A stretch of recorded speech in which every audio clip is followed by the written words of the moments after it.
শোনো, আমার এক আত্মীয়র বিয়ে, আমি যাব। তাই আমার এক দামি শাড়ি আর কিছু গয়না চাই। আমার কাছে খুব কম গয়না আছে। আমি বিয়েতে নিজেকে সবচেয়ে সুন্দর দেখতে চাই। সরলা, এত টাকা নেই আমার কাছে। তোমার কাছে তো এত শাড়ি আছে, ওর মধ্যে থেকে একটা পরে চলে যাও। আর বিয়ে তো তোমার অনেক দূর সম্পর্কে কারো হচ্ছে। ঠিক আছে, দিও না। আমি কোনো পুরনো শাড়ি পরে চলে যাব। ভেবে নাও, আমাকে পুরনো শাড়িতে দেখে সবাই দু এক কথা বলবে, তোমারই বদনাম হবে। আর যদি আমি নতুন শাড়ি আর গয়না পরে যাই, তাহলে তোমারই নাম হবে। বলবে, এই দেখো সরলার স্বামী সরলাকে কত যত্নে রেখেছে। কিন্তু তুমি তো জানো আমার কাছে এত টাকা নেই। এত টাকা আমি কোথায় পাবো? আমার কাছে একটা উপায় আছে, তুমি জানো না। কিন্তু তোমার মায়ের কাছে অনেক টাকা আছে। ও কখনো ওর আলমারির চাবি আমাকে দেয় না। তোমাকে ওর কাছে টাকা চাইতে হবে। ঠিক আছে, আমি চাইবো। কিন্তু আমার মনে হয় না ওনার কাছে কিছু টাকা আছে। হয়তো কিছু পয়সা থাকতে পারে হাত খরচার জন্য। তুমি ওনাকে বলবে জমিদারকে টাকা দিতে হবে। আমি ওনার সঙ্গে ধার নিয়েছিলাম। এরপরেও যদি টাকা না দেয়, তাহলে আমরা ওকে ঘর থেকে বের করে দেব। ওর কোনো অধিকার নেই এখানে থাকবার। ঠিক আছে, আমি কথা বলে দেখছি। এই বলে রমেশ কমলার কাছে যায়। কি হয়েছে বাবা? তোকে খুব চিন্তিত দেখাচ্ছে। কি বলবো মা, তুমি জানো না। কিন্তু তুমি যখন অসুস্থ ছিলে, আমি জমিদারের কাছ থেকে ধার নিয়েছিলাম। এখনো পর্যন্ত তা শোধ করতে পারিনি। জমিদার আমাকে রোজ ডাকে আর কথা শোনায়। আমি তো কিছুই বুঝতে পারছি না কি করব। তাই আমি ভাবছিলাম তোমার কাছে কি কিছু টাকা আছে? না বাবা, আমার কাছে কোনো টাকা নেই।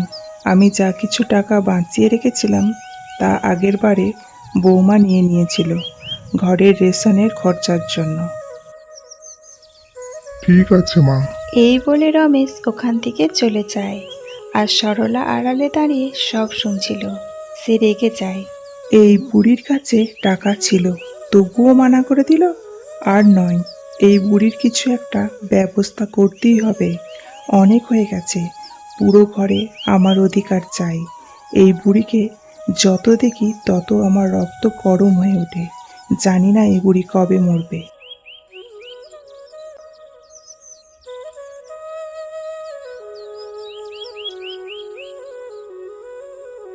পরের দিন সরলা ভাবে, এই বুড়িকে আমি ঘর থেকে দূর করেই ছাড়বো, কিন্তু কি করে?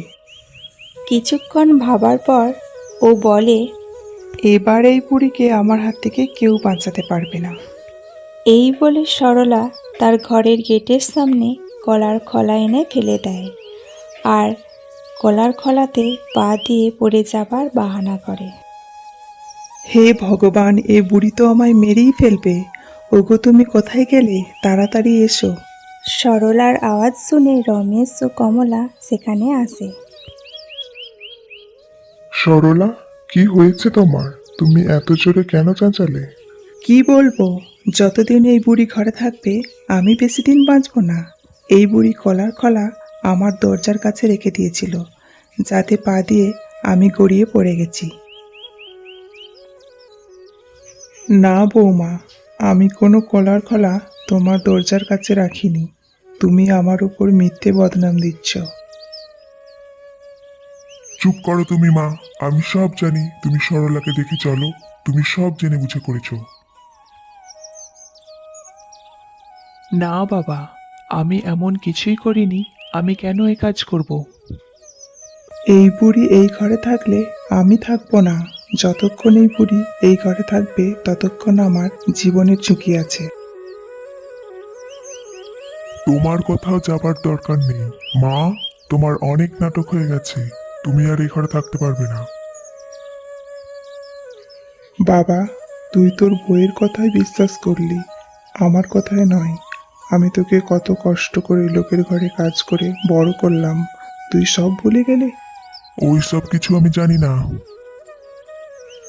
ওরা দুজনে কমলাকে ধাক্কা দিয়ে ঘর থেকে বের করে দেয়। বেচারি কমলা, তার কোনো সাহারা ছিল না। কমলা এক গাছের নিচে বসে কাঁদতে থাকে। ও খিদে আর তেষ্টায় ছটফট করছিল। এইভাবে 2 দিন পার হয়ে যায়। কিন্তু এবার কমলা নিজের জীবন ত্যাগ করে ফেলে। খিদে আর তেষ্টা তার জীবন কেড়ে নেয়। তাকে সাহায্য করার মতো কেউ ছিল না।